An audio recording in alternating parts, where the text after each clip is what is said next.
Почему рядом с нарциссом вы начинаете болеть? Бывает так, что когда ты находишься в разрушительных отношениях, то кроме того, психического, эмоционального дискомфорта, который ты получаешь, ты начинаешь также как-то болеть. Причем это такие функциональные какие-то вот состояния, которые, вроде бы болезнями назвать не получается, потому что врачи так разводят руками, там узкие специалисты, анализы все в норме, но при этом вы понимаете, что у вас как-то какие-то кожные высыпания появляются периодически, что-то с кишечником как-то не очень, необъяснимая усталость, там, нарушенный сон. Все эти такие болезненные состояния могут быть просто проявлением вот этих вот разрушительных отношений. Меня зовут Евгений Масеев, я психиатр-психотерапевт, я давно работаю в теме психологии отношений. И сегодня мы с вами поговорим о 10 знаках, которые ваше тело вам подает, если вы находитесь в разрушительных отношениях. Если эта тема вам интересна, ставьте лайк, подписывайтесь на мой канал, и мы с вами начинаем. Первая причина – это хроническая усталость без каких-то видимых причин. Дело в том, что когда ты находишься в разрушительных отношениях, в частности с нарциссом, вот в этих отношениях, как правило, подвешено много конфликтов, которые такие постоянные, не разрешающиеся, и ты находишься в состоянии постоянной готовности к конфронтации, такой вот, какой-то мобилизации. У тебя повышенный уровень адреналина, постоянно вот повышен мышечный тонус. Ты находишься в ситуации, когда нужно будет сейчас, не знаю, конфронтировать, нужно будет спорить, нужно будет что-то выяснять. При этом вот этот вот повышенный тонус, он включается и во время актуальных споров, и тогда, когда никаких споров нет. Потому что бывают же ситуации, когда нарцисс с тобой не разговаривает, но вот вы ходите друг рядом с другом, он постоянно молчит, все равно ты находишься в напряжении. Вот это вот длительное напряжение, оно и вытекает потом в хроническую усталость. Второй сигнал – это постоянные головные боли и мигрень. Как это работает? Дело в том, что мигрень, как правило, связана с длительным спазмом жевательной мускулатуры, а жевательная мускулатура, она вот соединяет нижнюю челюсть и височную кость. То есть постоянно как будто бы вот виски тебе вот туда прижимаются к челюсти. Как это связано с разрушительными отношениями и с постоянными этими конфликтами?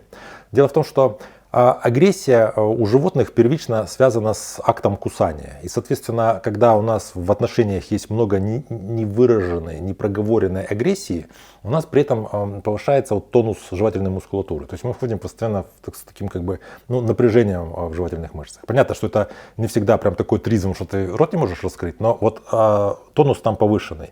И из-за того, что это происходит длительно, то из-за того, что постоянно вот мышцы эти виски натягивают, у человека и бывает вот эта вот мигрень, такая опоясывающая головная боль. Третий сигнал вашего тела о том, что вы находитесь в разрушительных отношениях, это функциональные проблемы с ЖКТ. Это тошнота, несварение, какое-то там вот бульканье в кишечнике, не знаю, там, все проблемы, какие могут быть с кишечником, при этом, что вы ничего вроде бы не съели такого, у вас анализы, все хорошо. С чем это связано? Дело в том, что когда мы находимся в постоянном конфликте, у нас постоянно повышен уровень адреналина. А адреналин, он приводит к централизации кровообращения. Как это вот работает в природе? Когда животное сталкивается со стрессом, вырабатывается адреналин, и вся кровь уходит от желудочно-кишечного тракта к мышцам, легким, сердцу и мозгу, для того, чтобы можно было убежать или догнать. Соответственно, поскольку переваривание пищи становится не жизненно важным, то от ЖКТ кровь оттекает. Отсюда так называемая медвежья болезнь, когда человек резко испугался, ему сразу нужно либо в туалет, либо бывает его тошнит от страха, либо он там прям вырывает, потому что организм стремится избавиться от еды, чтобы не тратить лишнюю энергию на сейчас не жизненно важные процессы. Когда вы длительно находитесь в отношениях с нарциссом, вы находитесь в длительном стрессе, у вас постоянно повышен адреналин, он не зашкаливает, но он постоянно повышен. И ваш желудочно-кишечный тракт постоянно недополучает, грубо говоря, крови, нервной энергии, соответственно, он работает не на полную мощность, и могут появляться вот эти проблемы с ЖКТ. Четвертый сигнал вашего тела – это проблемы со сном. Тут понятно, что если ты находишься в постоянной конфликтной какой-то атмосфере, у тебя постоянно повышенный уровень тревоги, тебе очень сложно затормозиться перед сном, ты постоянно находишься в возбуждении.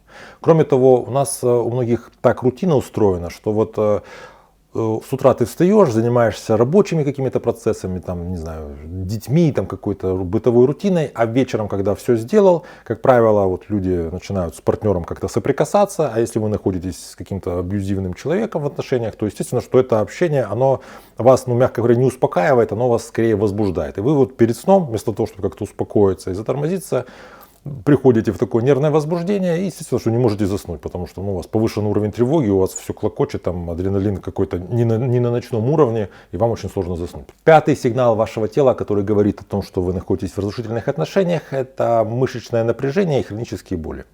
Ну, опять же, если вы находитесь в атмосфере какой-то эмоциональной или даже физической небезопасности, вы находитесь в постоянном таком легком мышечном напряжении, как бы готовности к какой-то конфронтации.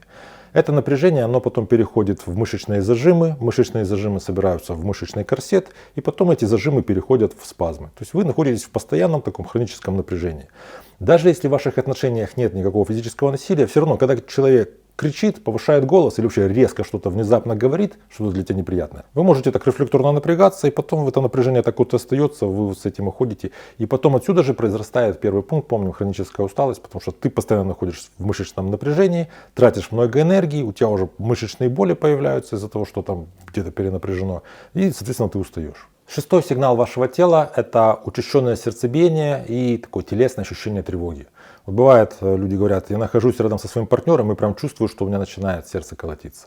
Или вот люди, которые находятся как бы в контакте со своим телом, чувствительны к себе, кто занимается там медитациями, релаксациями, какими-то другими практиками, они вот замечают, что когда я нахожусь рядом со своим партнером, или особенно когда мы с ним начинаем какие-то разговоры вести, я замечаю, возникает такой ком по средней линии от солнечного сплетения до горла. То есть это, собственно, там, где телесно ощущается тревога. Какая-то, не знаю, там дрожь в руках, потливость. Вот я ощущаю телесные феномены тревоги. То есть, опять же, повышенный уровень тревоги – это, к сожалению, нормальная такая ожидаемая ситуация, когда ты находишься в абьюзивных отношениях.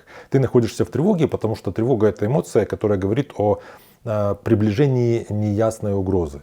Поскольку в таких вот отношениях с нарциссом ты всегда не знаешь, к чему готовиться, тут у тебя повышенная постоянная тревога. Это, по сути, как бы адекватная реакция на эту ситуацию.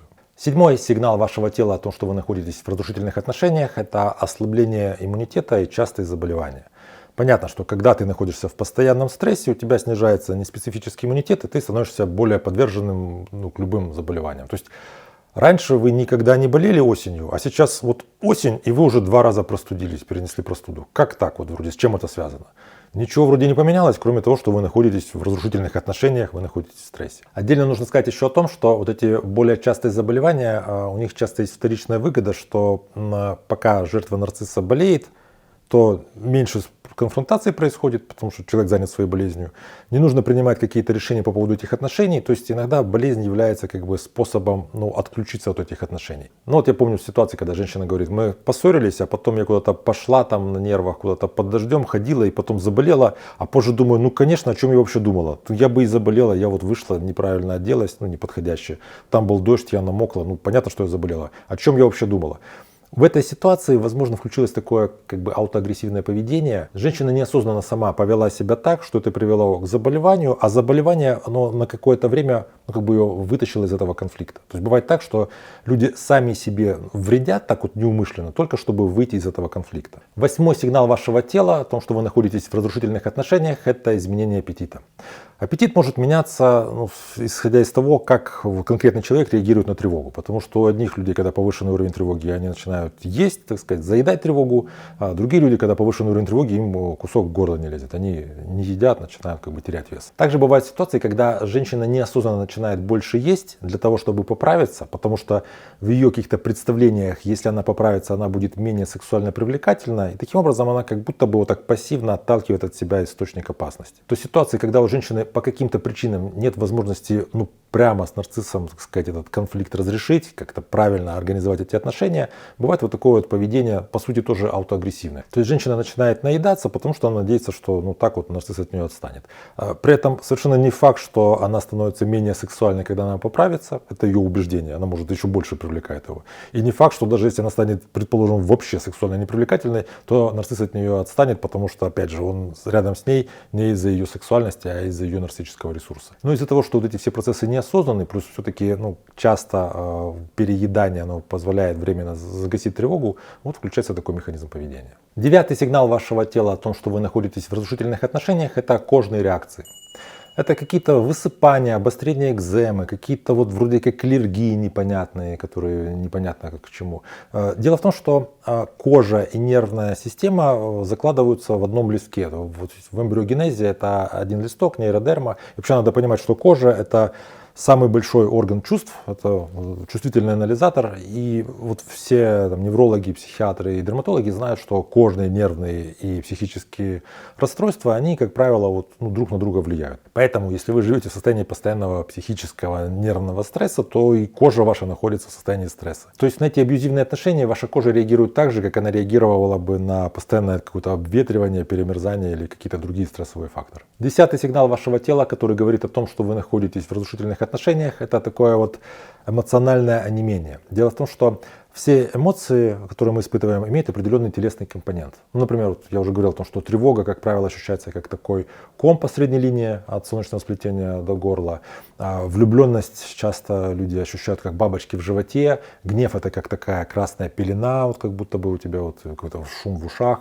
Разные эмоции имеют разное телесное какое-то вот ощущение. Но в ситуации, когда вы находитесь в разрушительных отношениях, в длительном стрессе, у вас происходит такая защитная, что ли, анестезия. То есть вы не чувствуете больше в теле свои эмоции. Вот вам как бы радостно, грустно, хорошо, тревожно, а тело какое-то оно как вот такое деревянное. Опять же, особенно люди чувствительные к себе, чувствительные к своей телесности, могут заметить, что что-то в этих отношениях, как-то мое тело какое-то стало такое дубовенькое, как будто бы я больше не чувствую жизни своим телом. Вот то, что вы ничего не чувствуете, как раз таки и нужно почувствовать, потому что это сигнал. Чтобы не получилось так, что вы это видео так просмотрели, оно так вот проехало и забыло, напишите сейчас в комментариях такую фразу: «Я не предам свое тело». И когда будете писать, подумайте о том, что ваше тело является вашим союзником. По сути, вы и есть ваше тело.